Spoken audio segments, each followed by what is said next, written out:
So yeah, thank you for joining us today for connecting communities, bringing people together through gardening. So I'm Emma Pavans de Ceccatty from Pesticide Action Network UK, and I'm joined by four amazing speakers today. We've got Ashley, well, in order that I can see them on my little screen. We've got Ashley Edwards from Horatio's Garden. We've got Sara Venn from incredible Edible Bristol. Hello. We've got Poppy Okotcha, who's a forager, grower, and home cook, amongst other things that I'll say later. And we've got Sui Searle from Decolonize the Garden. Hello, everyone. So welcome to you four, and welcome to our attendees. The numbers are still going up. And it's great to see so many people care about making our gardens more regenerative and inclusive spaces. So a little bit of housekeeping to our attendees and to our speakers. So there's the option to have subtitles if you want. They are automatically generated, so they're a little bit clunky, but they are quite good. We'll try and speak slowly enough that they can pick up what we say. So you can activate those by hovering at the bottom of your screen. And then we will have time for a Q&A at the end, a few questions. So if you have any questions, there's a Q&A button, and put any of your questions for the speakers into there. And then the chat function, we're going to try and keep mainly for any links that we mentioned during the talks that we say. We'll put those into the chat for everyone to be able to go check out our amazing speakers' projects and some of the campaigns and links that we mentioned as well from Pesticide Action Network. So voila. So now I'm going to tell you a little bit more about Pesticide Action Network, and then we'll sort of flow into hearing from our speakers.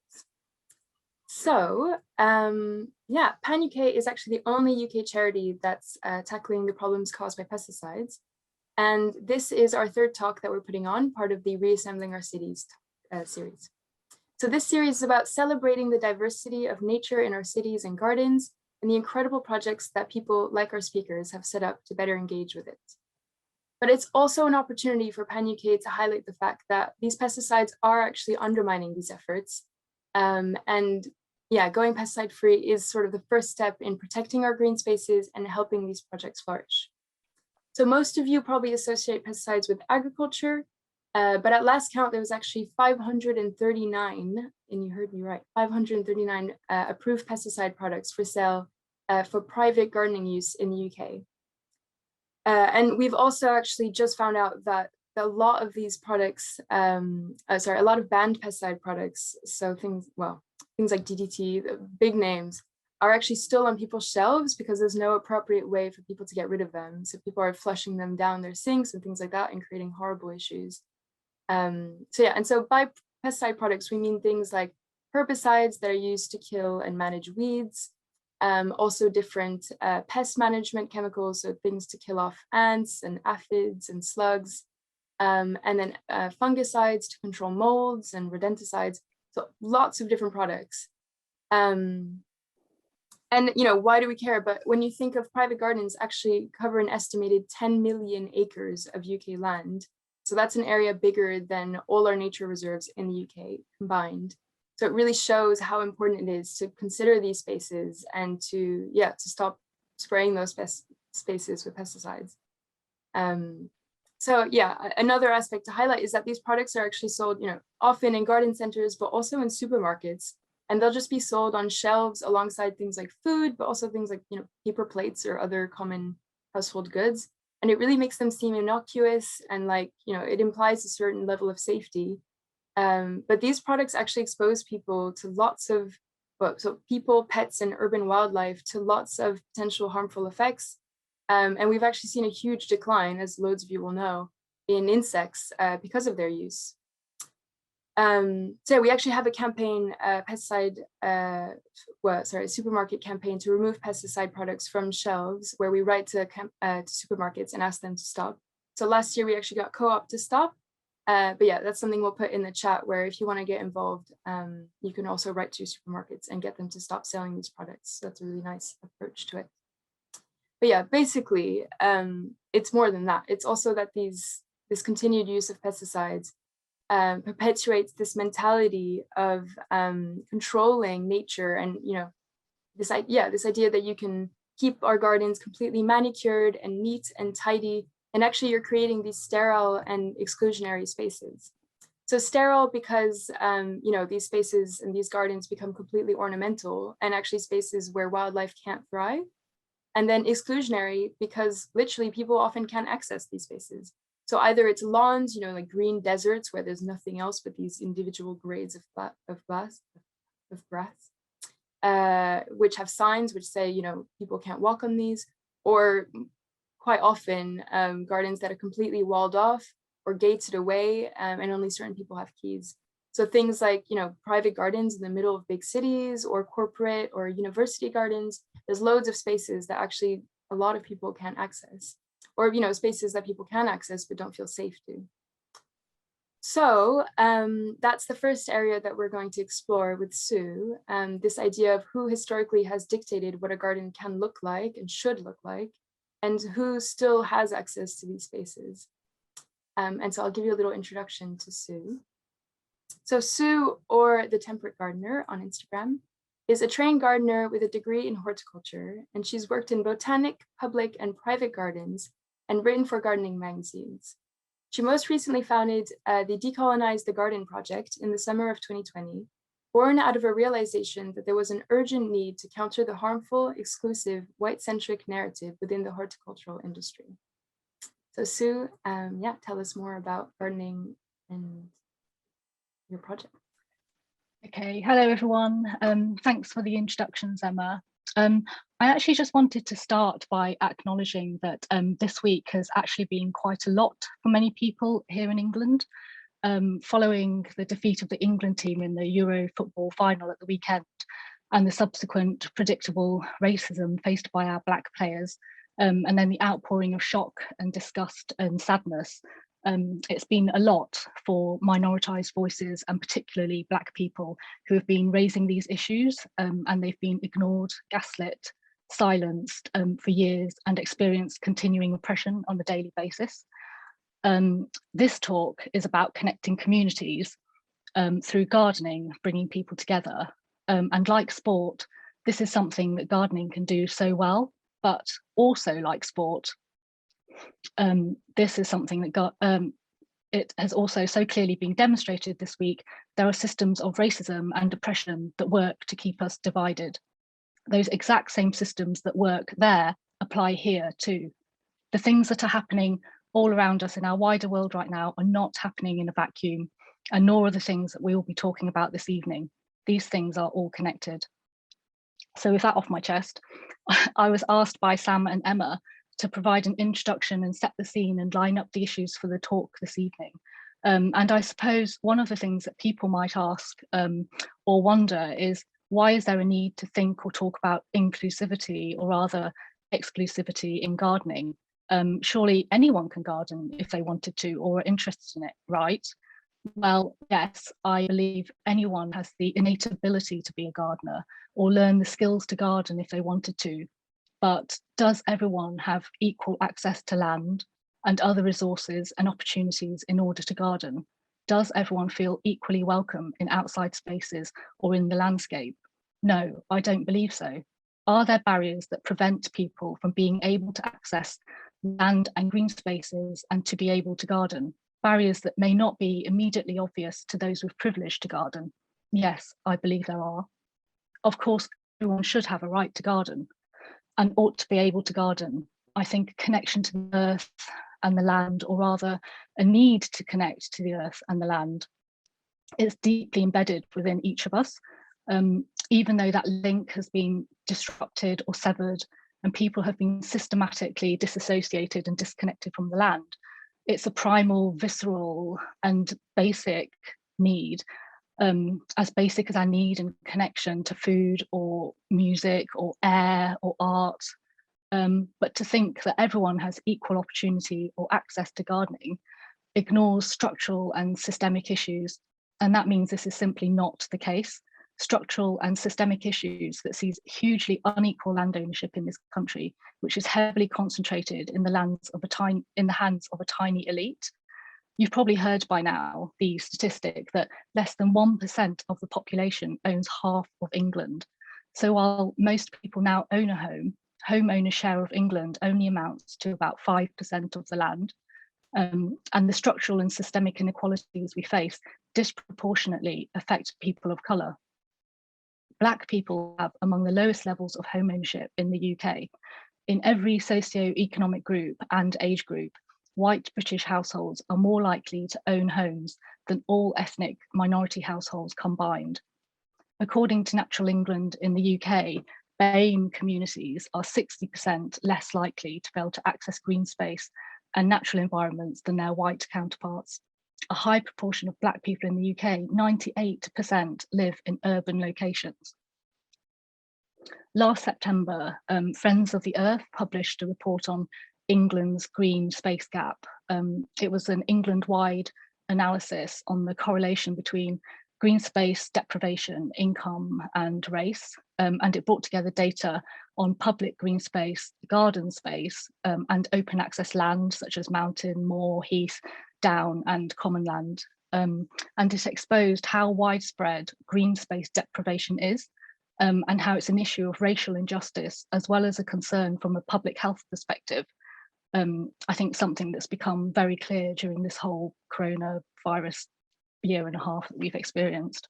It found that if you are of BAME origin, you are more than twice as likely as a white person to live in areas in England that are most deprived of green space.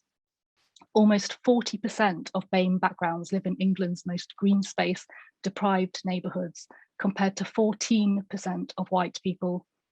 When it comes to professions, farming, the environment, and gardening sectors are among the top 5 least diverse in the UK. These barriers to the land also means that a tiny fraction of the population decides how to use a common resource we all depend on. This, along with power structures everywhere else, in the media, in publishing, and academia, also means that a tiny fraction of the population decides what gardening looks like or should look like. In this country, that is overwhelmingly white and middle to upper middle class. All this before we even mention that for BIPOC communities, a disconnection from the land can often be traced to colonial exploitation and imperial violence, and all the legacy, baggage, and fallout that this carries. So does everyone have equal access and opportunity to garden and connect to the land? No, they don't. To believe we do would be to ignore the structural and systemic inequities that create barriers that keep people from the land. When it comes to representation or lack of in gardening, some people hold the frankly racist belief that perhaps people of colour just don't like to garden. You cannot view this supposed lack of people of colour in gardening without understanding colonial history, racism, and the very present and real inequity when it comes to land ownership, access to green spaces, and access to opportunities. The reality is that if you're a person of colour, or you're involved in community gardening or have an allotment, as all of us speakers here this evening are or do, you'll know that minoritised communities, including people of colour, are as interested in and as keen on gardening as anyone. It's just that we have historically rarely been represented or acknowledged in mainstream gardening media and knowledge systems. So we have to ask, who are the gatekeepers? Who are the tastemakers? Who do we see as knowledgeable gardeners? Who do we elevate and look to and allow to make these decisions for us? Who decides how gardens should look? What garden features are socially acceptable or tasteful? What practices are good gardening practice? And where have these standards and practices got us? When we think of how we pamper neatly mown lawns, as Emma mentioned, that use fossil fuels and in some cases toxic chemicals, clean drinking water, just to maintain a green monoculture devoid of life, when we look up wildflowers online and inevitably come across pages telling us they're weeds and telling us how to use which chemicals to kill them or control them, when we destroy precious peat habitats for compost to grow pretty ornamentals to adorn our perfectly kept gardens. Issues such as these are fundamental to control and exclusion, colonialism and capitalism. The UK is one of the most nature depleted countries in Europe.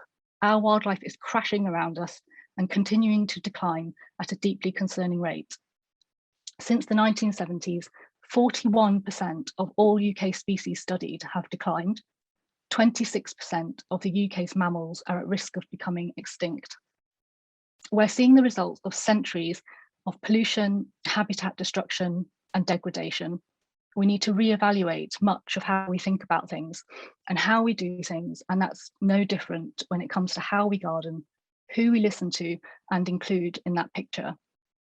Including a diverse range of people, knowledge, and voices is a step towards healing and repair.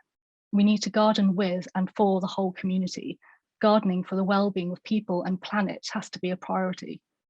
We need to understand and recognise how all of these issues, land justice, the climate and biodiversity crisis, and racism, they're all interconnected, all built on and the result of exploitative, destructive, oppressive systems. We can't fix one without addressing them all. Otherwise, all we're doing is trying to put a sticking plaster to create a better world and to protect privilege for only a few. So yeah, bringing people together through gardening, it's a powerful way to connect. And I'm really looking forward to Sarah, Ashley and Poppy talking about the ways in which this can be done. But let's not forget that we cannot truly do this without breaking down the oppressive systems that divide us, that keep us divided, and that involves internal self-reflection and interrogation. It involves mindset change, individual behaviour change, and it requires us to demand system change too. I thought I'd finish with a quote from Robin Wall Kimmerer's book, Braiding Sweetgrass, which if you haven't read, I highly recommend it. It's absolutely brilliant and very thought-provoking. People often ask me what one thing I would recommend to restore relationship between land and people. My answer is almost always plant a garden. It's good for the health of the earth and it's good for the health of people. A garden is a nursery for nurturing connection, the soil for cultivation of practical reverence, and its power goes far beyond the garden gate.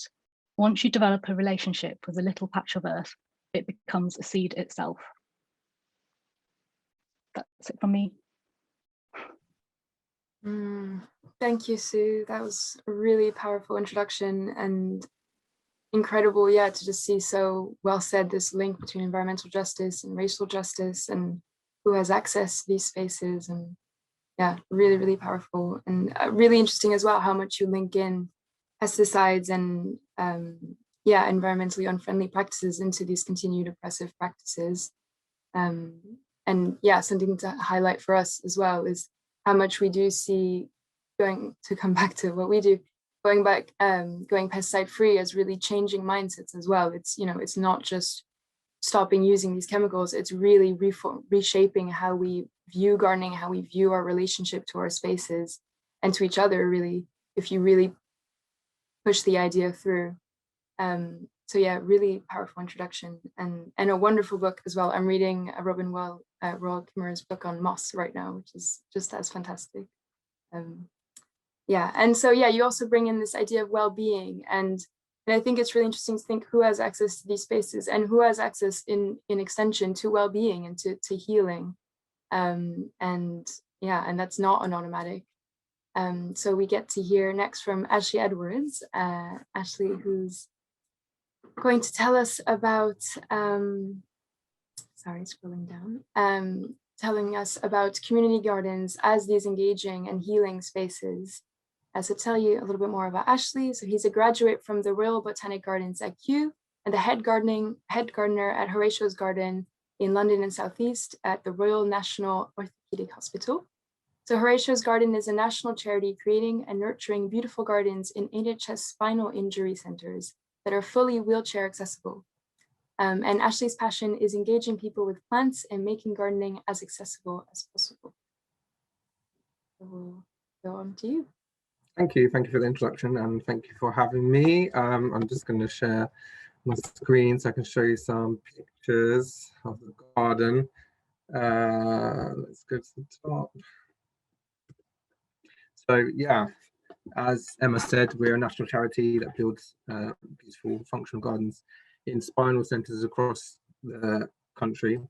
And I don't know why the picture hasn't loaded here, but yeah, so the whole point of the garden is that patients are not reminded of their injury. That's a really major thing, and they can come outside into the garden, and it's a sanctuary for them, really, to escape the kind of quite well, medical, unnatural feeling of the ward, where you're in a room with 4 kind of strangers sharing a room. You've just had a life-changing injury, and you're trying to adapt to a new life, and you really need that space to think. So the garden has been designed to allow that, to give you that space to have some time to just sit and contemplate and process and talk to relatives about, you know, quite difficult subjects. So the charity is named after Horatio, who is a young man who sadly lost his life at 17. And his father is a spinal surgeon and his mother is also a doctor. So they founded the charity in his name. He conducted some research during work experience at the Salisbury Spinal Injury Centre. And through his survey, he found that patients really wanted a garden, and we used, and so Horatio's parents used that and took it forward, and with generous donations, they managed to build the first spinal unit in Salisbury. And since then, they've built 5 gardens. So London is the fifth garden, and I mean, every day, you know, patients tell me how much it's meant to them to have this space and be able to have access to a garden where they can, yeah, process their thoughts. And you can see here some quotes like a little bit of heaven during a traumatic time. So the main features of the garden is that it's a completely flat and smooth surface. Patients can come straight from their rooms out into the garden, and there's no barriers there in terms of thresholds. So when you have a spinal injury, even the smallest bump in your chair can cause a spasm, a muscle spasm, or really injure you. And also it allows whole beds to be brought out. So a lot of patients are bedbound for sometimes months. And so it's so important for them to be able to be brought out into the garden. And yeah, is you know, thinking about the traditional gardens. I mean, if you think about a lot of gardens are designed, how many of those do you think you could, you know, wheel out a bed or a wheelchair into them? It's not always thought about in garden design, I don't think. Yeah, each garden has a head gardener. There's Amy, Moffat, Stephen, Hackett, Imogen, Sally, me, and Jackie. So we all work together to look after the gardens. So it's our job to look after the gardens, manage the volunteers, and also we do garden therapy with patients. So a huge part of my job is working with the patients, teaching them new skills. And a lot of patients are from London and they may not have a garden at home, and a lot of them have actually never grown anything ever, and they're doing it now in the hospital. So it's something that can help them. It can be a distraction from pain sometimes, and it can also be really good for hand therapy. So sowing seeds is great for fine movements in your hand, learning how to use your hands again. Yeah, it's just it's a type of therapy, but it's not designed to feel like therapy. Tom Stuart Smith designed the garden, and this is it before. So you can see it wasn't accessible for wheelchairs, really. There's thresholds on the doors, and the paving is not suitable for wheelchairs, people with spinal injuries. So this is it now, just to give you a flavour of what it looks like. So you can see it's all resin bound surfaces, which is permeable and can, you know, you can roll out of bed, and it's great practice for wheelchair skills. All these curved lines, people often use those to practice in their wheelchair because they're often new to their chair. This building you can see at the back is the garden room. So that's a social hub for the garden. And we get people gathering there. We've kind of made a whole kind of community there, really. Patients are able to socialize, whereas inside the hospital, because of COVID restrictions, they haven't been able to. So this allows them to socialize outdoors. And inside there's a fully fitted kitchen where they can have tea and cake and have a experience that doesn't feel like they're in hospital. That's the idea of it. And when they bring their family, they can make them a cup of tea, they can have ownership and of the garden, and yeah, and feel like they're in a natural setting, really, not next to the ward, next to the bed. And the planting is designed to have interest all year round. This is actually a picture from before as well. And so there's two, let me explain. There's two sides to the garden. This is the more social side of the garden with the garden building. And then the other side, which looked like this, now looks like this, which is more of a tranquil part of the garden. So this is an area where people can come for a moment on their own. They can use these garden pods to sit inside, have a private conversation, have a consultation with a doctor, bring their relatives, have a phone call. Because I mean, in the ward, you're in a room with people that you don't know, and it can be extra stress, you know, the trauma you've been through already, and then having to kind of deal with that. You need that space. So the idea is you can be hidden away amongst trees.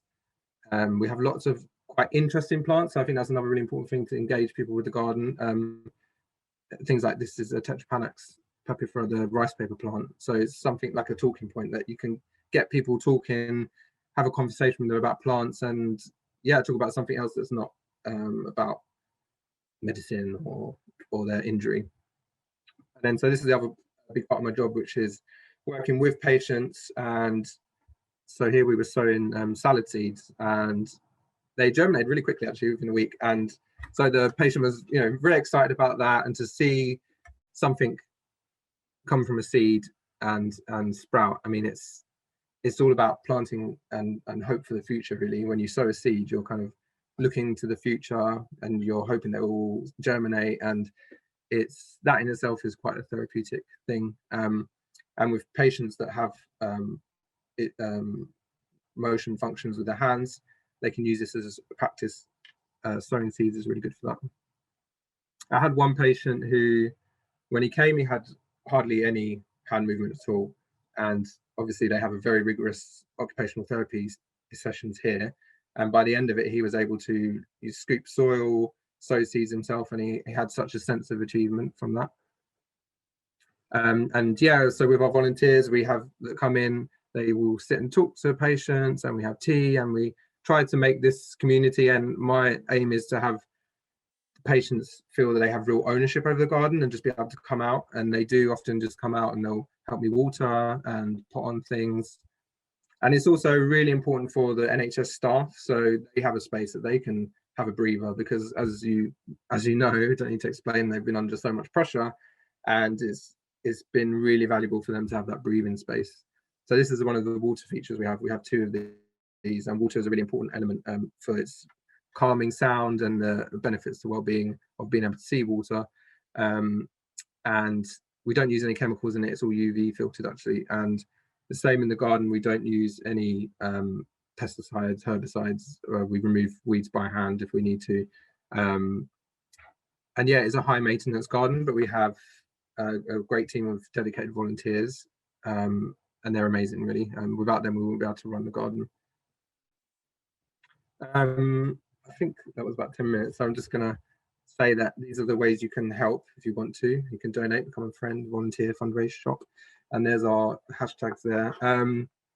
Yeah, and I just wanted to say that the garden has had such an effect on patients here that they keep telling us how much it has meant to them. And I think that it's something that's being realized more and more, but every hospital should have some form of green space. I mean, when people that come into this hospital, they can be here for several months, and beforehand they wouldn't have been able to get outside. And I think now that they have this garden, it's kind of proven to the hospital that it makes so much sense to have these gardens, and they're very supportive of us as well, and we work in collaboration, and that's a really important thing, to be able to work with the hospital staff, and they give us their full support here, which is amazing. But yeah, I think I kind of covered all bases, and thank you for listening. I'm going to end now. Thank you, Ashley. That's incredible. It's beautiful to see the garden and just so inspiring and quite moving to just to hear the stories of people being able to handle. See, it's so delicate. I actually can sort of do the motion myself and really think of how much dexterity is actually involved in that. It's incredible. Exactly, and being able to pinch and Yeah. And yeah, it's just such a wonderful story. And I just want to say, like, it's also about what you can do, and that's really important because people often come out and they're saying, well, what can I do? I can't move my hands. And it's like, you can do so much, and if you show somebody what they can do, that's what it's all about, really, and getting them involved in the garden, and maybe just gardening for the first time ever and then taking it home with them is something that they can do at home. So yeah, it's very fulfilling. well, thank you for sharing. And so interesting as well, I was looking at a report that was also saying that just seeing nature and seeing a garden from a hospital window is actually, it increases healing times and It does, people's morale, which is, it's crazy. What was I going to say? Yeah, also really interesting. We were talking with my team that the government's environment 25-year environmental strategy actually has like access to green spaces and going into green spaces as one of their health strategies. And that's really starting to be, I mean, I guess it's just interesting to see how much is being more brought into the mainstream and really accepted as something incredibly valuable. And interesting about the water, I didn't put that together, but I actually went down to the river last night and it was so relaxing. And that's a really every Horatio's garden has some form of water feature because it's just so important for the well-being. And saying about like access is the main thing really here. So to be able to actually get into the garden unaided in a chair is a really important thing because there's not always someone that will bring you out. So that's it's incredibly important. Yeah, and I think that was a really important aspect of this conversation that we wanted to include, this idea of access, but also access in a different way. Physical access. And of course, something we have to bring in is, I guess, mental health and how much green spaces have been important during the pandemic. And how much we've seen people even just notice weeds. And I think you kind of brought out all these elements that it's interesting you're bringing it out for people who've had spinal injuries, but I think are just as important for people who haven't in a way or who've been stuck inside for so long. This idea of finding a quiet space that they can go to with no one else. And I think finding a wild space that isn't so manicured, but actually that has corners that is completely, that brings curiosity forward. And we found actually in terms of pesticides that a lot of councils were being asked, couldn't spray during the pandemic, so there was more nature, more wildness, and that they were then being asked and encouraged not to spray again. And a lot of councils have passed motions now to not spray since, because people have been so alert now to these details especially in urban spaces, obviously. But it's incredible to see the change. And so many projects have started during the pandemic to do with wildlife and to do with environment. But and I guess you touched on it as well on the importance of food growing as and I'm going on to Sara now, of food growing as something for mental well-being and something that actually brings communities together. So it brought your garden together, Ashley, but Sara, it also brought your communities together in Bristol. So I'll read a little bit more about Sara's work. To say, during the pandemic, actually, there was a huge spike in people asking for allotments, and it really just showed how much people wanted to be able to get out and start food growing, and how much of these spaces, it can be associated so much to rural spaces, the ability to grow food, but actually it could be in our gardens, it could be in our front lawns, it could be in community spaces. And it used to be a lot more in those spaces. And then I guess with increased wealth and changes in society, all those spaces became the norm for them to be ornamental spaces. But some incredible projects are challenging that and bringing food growing back into our cities. And so that's Sara, who's a horticulturist, writer, food activist, and general disruptor, who after a career in ornamental horticulture, began to see that horticulture and growing were skills being lost and decided to share her passion for growing with others. So Edible Bristol has supported over 55 gardens across the city since Sara founded it in 2014. And they bring food, growing, and people together over the one thing that we all have in common, which is food. And just to highlight that Edible Bristol is part of a national network, and I think international now, of incredible edible networks, which is all about food growing. So yeah, tell us more. Hi, so thanks for joining us, everybody. So I just want to talk a little bit about why Incredible Edible in Bristol began, because lots of people can see community gardening as being a little bit shoo-shoo and bijou and delightful. And we kind of wanted to prove that actually there's another side to gardening in cities that people often don't see. And that is that there are literally all demographics seen in the gardening sort of sector within cities. And, you know, lots of diversity and lots of young people and lots of just generally amazing people who are very, very much seen within a city and within the city, but are never seen within the mainstream garden media. So our aim was to support people who either were already growing food in their communities, or to support people who wanted to do that, with the added caveat that the gardens were always going to be in the public realm. So all of the gardens that we support are either on street corners, in corners of parks, in those lost and sort of unloved places that you find mainly old boots, dirty socks and dirty nappies, frankly. And a lot of the project is actually about supporting people to take back control of their environment. So we began in 2014. We began, I'm not going to lie, we began as a guerrilla gardening group. We began by supporting communities to create 5 gardens across an area of Stokescroft in Bristol, all of which we had absolutely no permission to do whatsoever.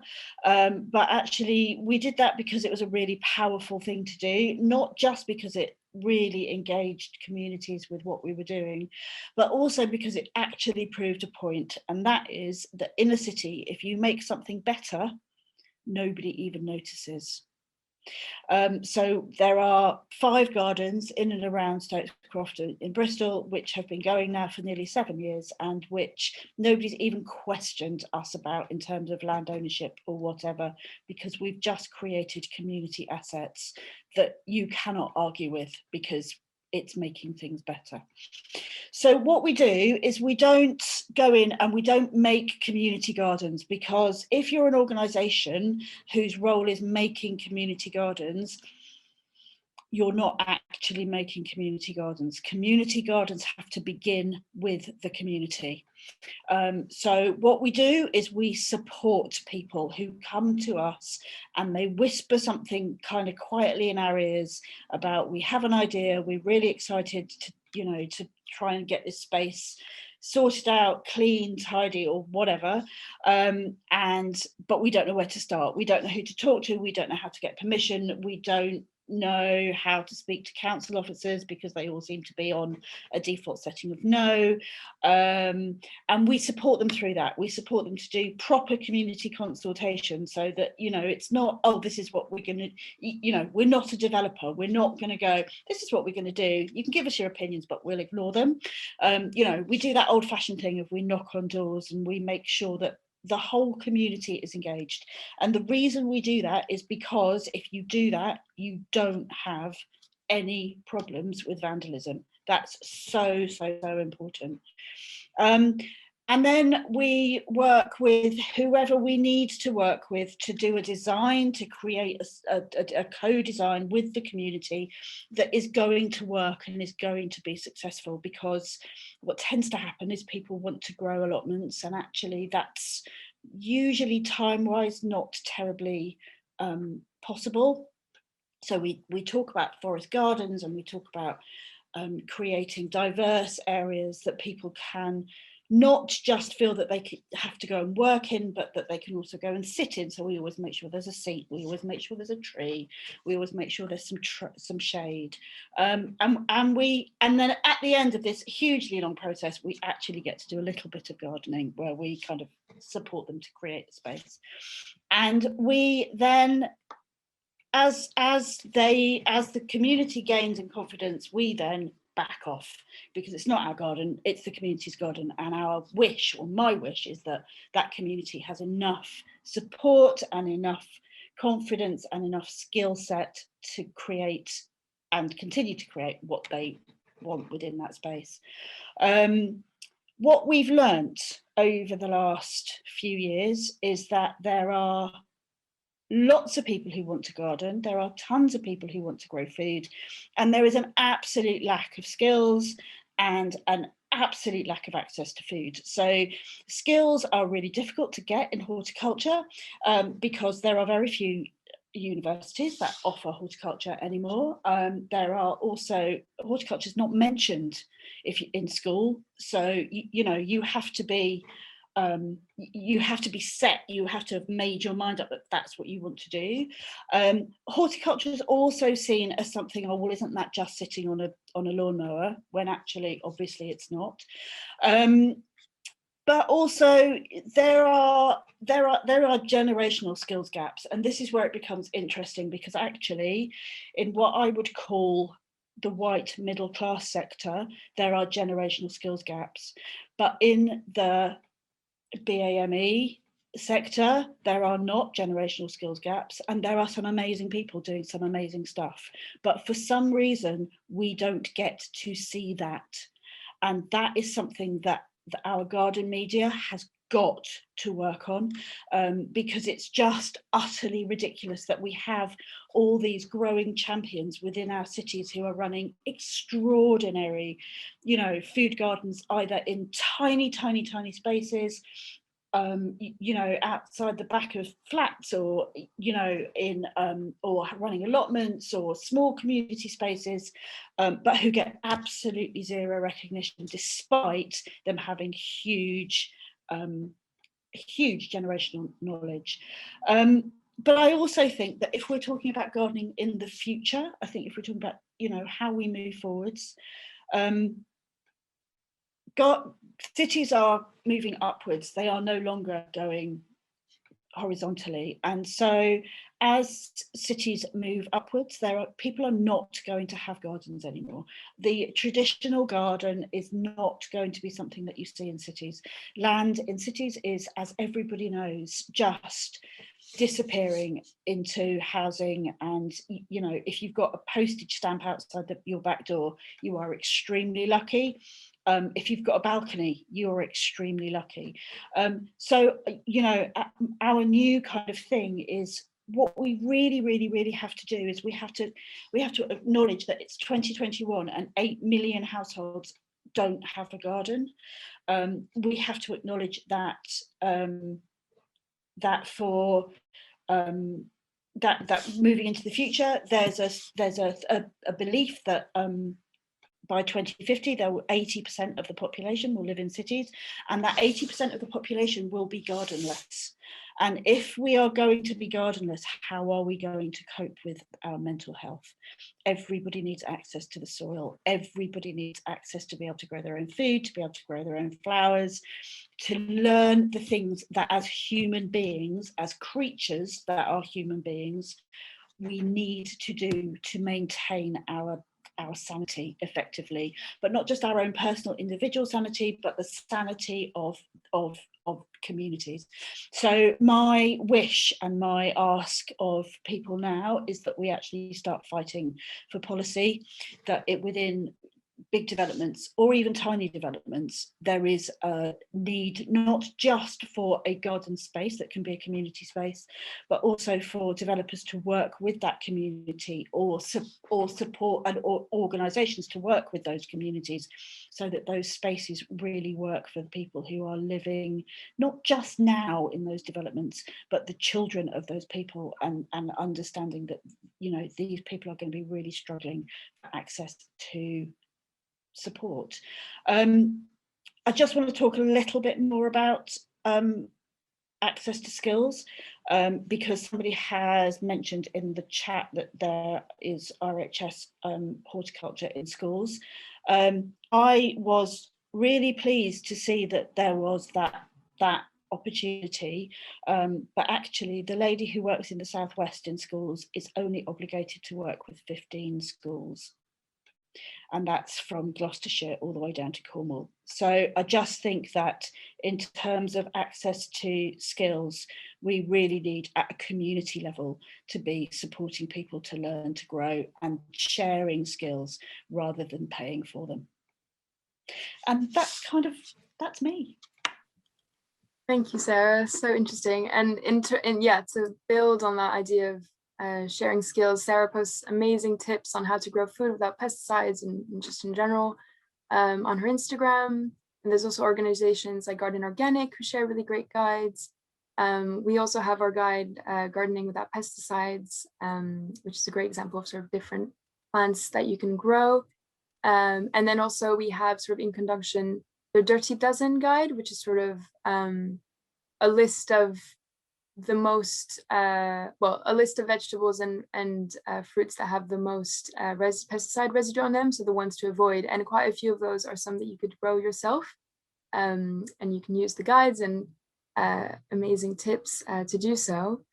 But again, it's this idea of what can you do if you don't have access to land to grow anything.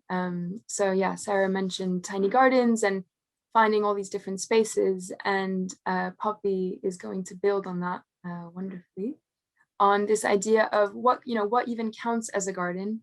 So yeah, as Sarah said, so much of our space now is going to be built up, is going to be developed into all this housing. So what counts as a garden if you don't have a garden? And what can you do to keep gardening and to maintain this access to soil if you don't have access to outdoor spaces? So Poppy, a little introduction. Poppy is an ecologically focused grower, forager, and home cook, trained in horticulture and regenerative ecological growing practices. So you'll probably have seen her on her fantastic shows, the BBC's Gardener's World and Channel 4's Great Garden Revolution. And her mission is to inspire reconnection to the natural world and each other through guiding, inspiring people to grow and prepare food and herbs while listening to nature. So thank you very much, Emma, and hello everybody who's watching. I'm going to quickly share my screen, get this presentation up. Ooh.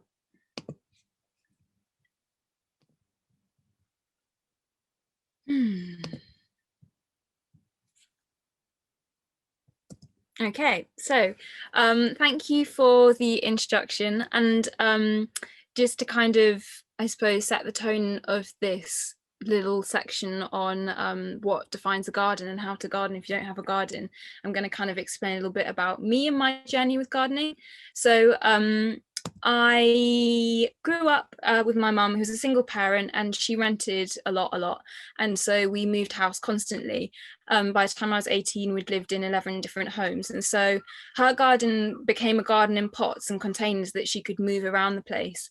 But no matter where we went, she'd start a compost heap, would usually dig a pond, and we'd always start vegetable beds. So even though we were fairly transient, there was still, she managed to somehow keep this connection for us to the land, which was really important for all of our mental well-being, and kind of growing up seeing what an incredible impact it had on us as a family, being able to stay close-knit and have these projects together.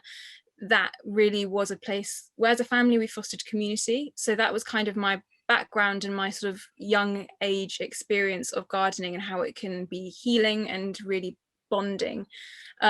When I was 18, I moved to London and started growing, but I was doing that on my boat. And that's when I sort of started exploring whether horticulture could be a potential avenue in a more professional sense. But I was still growing in containers and I was still living a transient life. And so then I started dipping into community gardens in London to try and have access to more kind of like constant place to grow.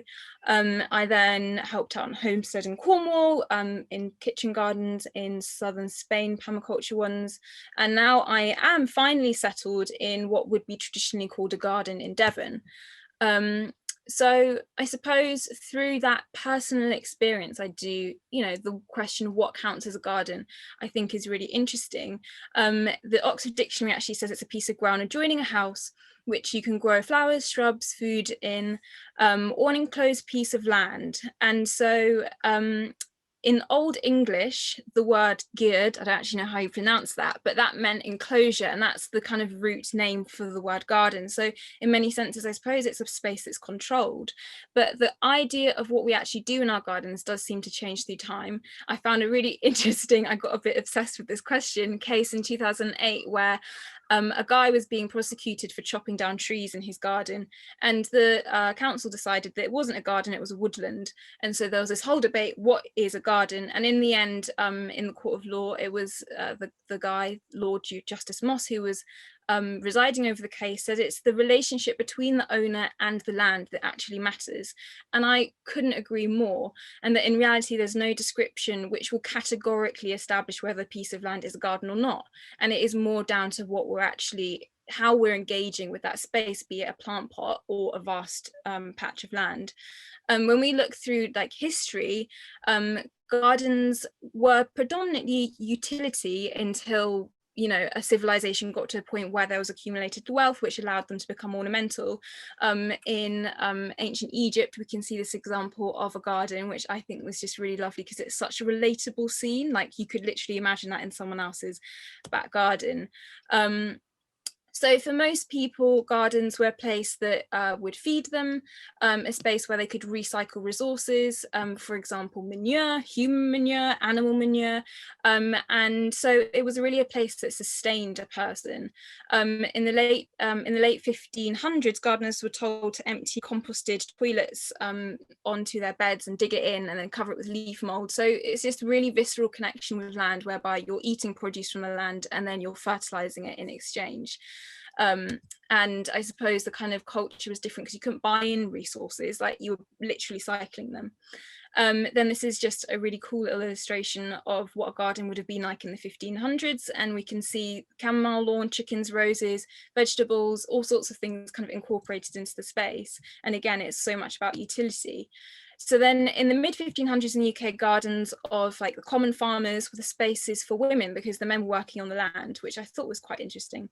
Crops, peas and beans would have been grown at scale, and then other things like root veg and leaves would have been grown in the actual gardens, and alongside edible weeds, which would have been allowed to grow as a mulch, but also to supplement their diet.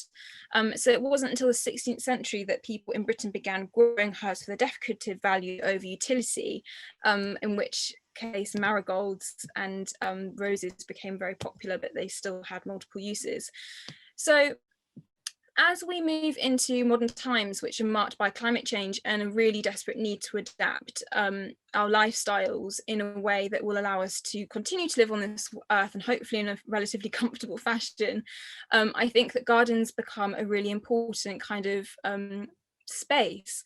And I think that looking back into past, or even looking now at people who are still using their space as a place to sustain us, I think is really significant. As was said at the very beginning of this conversation, gardens in Britain cover about 10 million acres. So it just kind of shows the sheer potential that is in these spaces. And that's gardens in the traditional sense, gardens that are like enclosures of land adjacent to a house.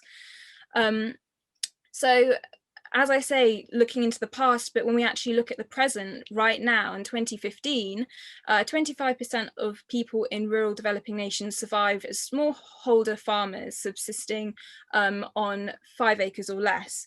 So that is kind of looking back into these ways that people used to garden in the UK, and that 70% of the Earth's human population are dependent on peasant food webs growers, so that's gatherers, fishers, pastoralists, urban producers, farmers, people who are producing on small size portions of land.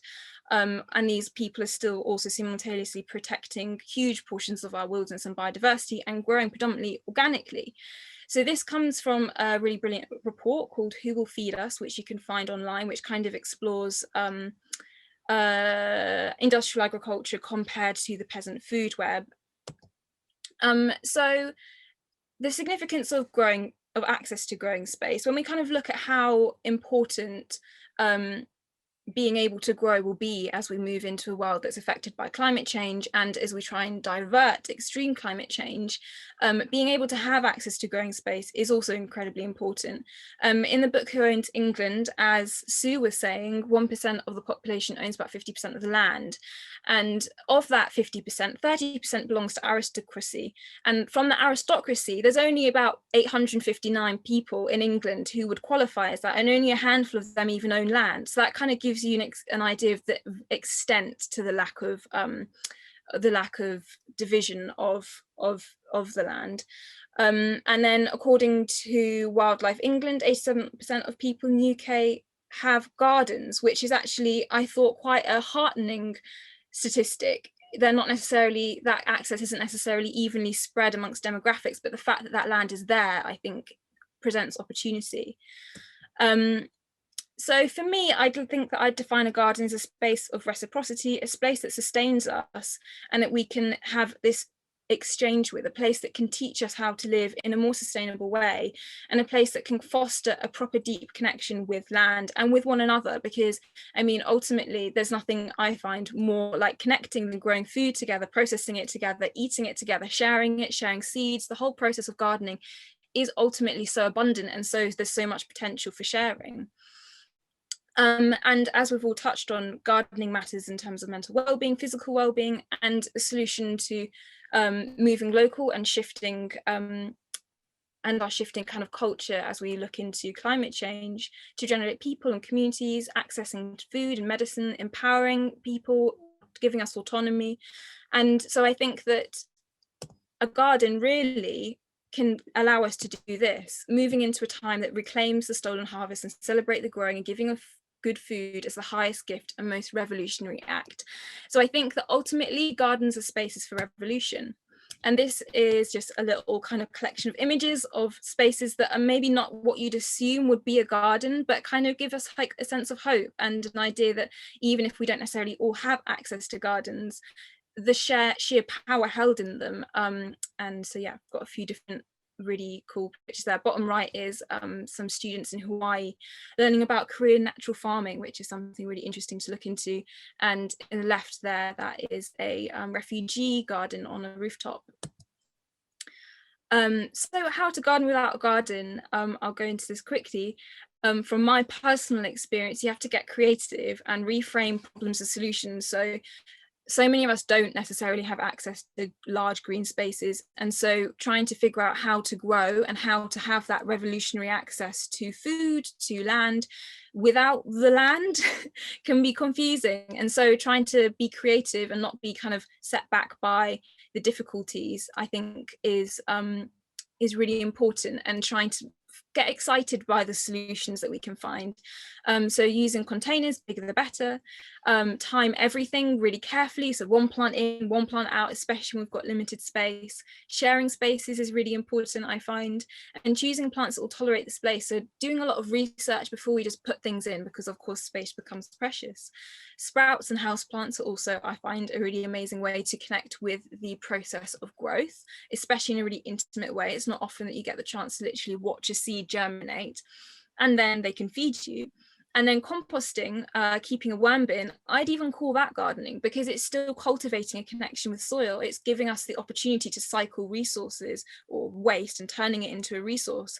And if we look at the definition of a garden as being a place that sustains us, then why not? Why can't a compost bin be a garden, even if it's just under your kitchen sink and you're donating the scraps to a community? So if you don't have land, how do you access it?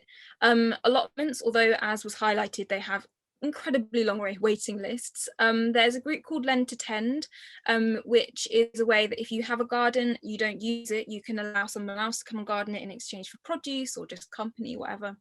Incredible Edible, which has been talked about already, community gardens, which there's so many of, especially in urban spaces, and then volunteering at other gardens that are potentially even quite prestigious, and it's a really lovely way to kind of get in contact with horticulture, and again that sharing of skills. And then guerrilla gardening, the idea of finding abandoned spaces, public spaces, and looking after them, making them beautiful, making them productive, making them a space that we want to be in and that is good for us. And then again, sharing. I think that in the UK, we have a very kind of, I've noticed it in myself since moving from the boat to a piece of land which has walls on it, and it's like, this is my bit. But the idea of like, actually, could I not in some way open up my personal private garden and share this space? And I think that encouraging sharing is a really interesting way that we can start addressing the issue of access to growing spaces when we look at private land. And then this is just a little planter that I did when I was growing containers, which I found really, really useful way to really maximize the space. So this was me trying to look at syntropic agriculture or forest gardening, and try and make it relevant to me, because so often regenerative growing practices are about large scale. So I was like, well, I've only got one container, so what do I do? So I mimicked the idea of succession, so the idea of pioneer species making the habitat ideal for the plants to come, and I also mimicked the idea of growth through space, so growth through time and growth through space. And I ended up doing a planter that had salad leaves that would germinate quickly and I could harvest as baby leaves, and then also planting in there beans and peas which would go vertically and take a bit more time to give me a yield. And then there was some chamomile and things thrown in there, and so this was lots of different plants growing in a container, giving me a harvest over a long period of time, and filling space vertically as well as whatever long ways is called. And that is just a couple of pictures of how that went and the harvest that I got from it, and that was all just from this tiny little planter. So I think hopefully that will give a sense of hope of what we can do with spaces that aren't necessarily gardens. The idea that a garden doesn't have to be a piece of land, to me in any case, it's a place that sustains us and that gives a place to plant the seed of radical autonomy and empowerment and connection. So yeah, that's my answer to what is a garden and how to garden when we don't have a garden. I am actually in a big hurry to catch a train, so I'm going to dip out right now, but it's an absolute pleasure to hear you guys talk, and I hope the Q&A goes well. Thank you, Poppy. Yes, run. We don't want you to miss your train. But I'll answer and without you there. But thank you so much for your presentation. Bye. So inspiring to see. Bye. And I'll wrap up quickly for everyone as well, but we will take, we have one little question, and then, I'll just link in with Poppy's talk briefly as well. Just so incredible to see where you can grow food and really what that means in a way to really grow a garden and where that can be possible. And from a pesticide perspective as well, of highlighting that, always coming back to that, the importance of actually getting our cities to go pesticide free and getting our gardens pesticide free, because, especially if you're going to be growing in spaces that are unconventional, so, reclaiming certain patches of land or growing in between bushes that had nothing there before, or in tree pits, that is going to be where councils continue to spray pesticides. And it's just such a shame and just really undermines this incredible effort to be planting there, to see your sunflowers come up, and then suddenly to see it all get sprayed. It's just not, it's just too upsetting. And then also, if you're actually growing food, then it's just genuinely a bit dangerous to not have that security, to know that they aren't going to be spraying there, and you're not going to then be having your hands in the middle of something that's just been sprayed. So we do have a campaign, the Pesticide-Free Towns campaign, which gets you to basically talk to your councils and get them to pledge to going pesticide-free and to take the actions necessary to stop using those pesticides on our pavements and in playgrounds as well. So there's a really quick email that you can send. There's a whole campaign, and if you don't feel like getting involved in the whole campaign, we understand. There are actually lots of campaigns already happening, so you could potentially just join one, or you can send an email, just asking your counselors basically where they are on this journey of going pesticide free, because as I said previously, we do see it as sort of a first step to protecting all these incredible efforts, and a first step in thinking of our cities and thinking of our gardens and just generally green spaces as these wild spaces, these regenerative spaces that could be healthy spaces for wildlife and for people to come into and feel safe and rejuvenated. So yeah, we have a few questions. I don't know, I know we're running over, maybe just give it a few minutes, because I really like this question. So as a gardener of historic gardens, how do I continue to pursue the job I love, but make it more inclusive? So I think, yeah, maybe Sue, but I think Sarah as well could quickly answer that. Do you want to go first, Sarah? So I think it's problematic, but I think that if you're a gardener of any type of historic space right now, it's actually about talking to the organisation that you work with and for, and ensuring that they are doing the anti-racism work around the garden that will open up a conversation about how that garden came to be, where the plants in the garden came from, who they were stolen from, where the land was that they were stolen from, and actually what the effect of stealing them was from the people who originally would have probably been using them for medicine and lives. Yeah. So I think that's the beginning of opening that conversation. I also think that there is no excuse not to be having that conversation. So.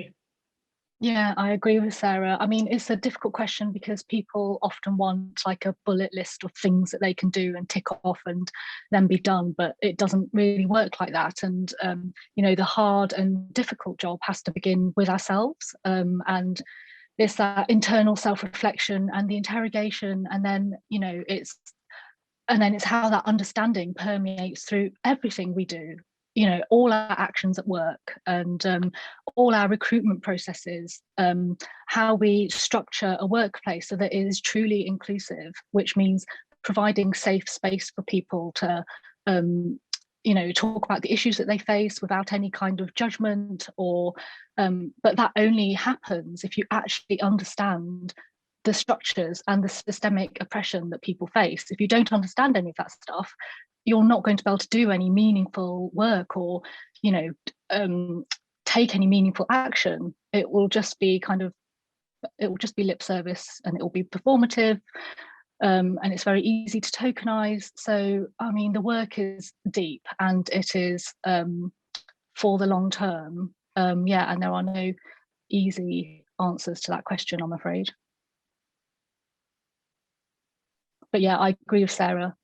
The conversations need to be had internally across organisations, and there's no excuse not to. And I'm glad that we can, well, I guess start maybe for some people watching today having that conversation, and hopefully open that up for people and start really making those links from this talk and further. Which kind of, I think we should wrap up just for time, but which brings me to, keep having those conversations and keep learning. And there's incredible people, some of which were here today, really, giving us for free these incredible resources that we can all learn from. So I mean, also do donate when you can, but do check out their projects. So Poppy's we'll put in as well. We have before her Instagram, and Ashley's incredible garden, Horatio's garden, Sarah's incredible Edible Bristol project, but also her Instagram as well, and Sue's project, Decolonize the Garden, and her personal Instagram as well, The Temperate Gardener. And there's so many more. And Instagram is actually a wonderful place to find these and to really keep these conversations going and keep this learning going. And thank you everyone for joining. So as we're from Pesticide Action Network, and we have a lot of campaigns that you can join with us as well. So for any questions that are outlining, a lot of them were on pesticides more specifically. So we're happy to, I'll just answer those separately in my own time. But thank you everyone for joining us. And hopefully this is the start for some people and the continuation for others of conversations that really need to happen about creating more inclusive gardens for everyone. Thank you everyone for joining. Thank you. Thanks for having me. Thank you. Everyone. Bye.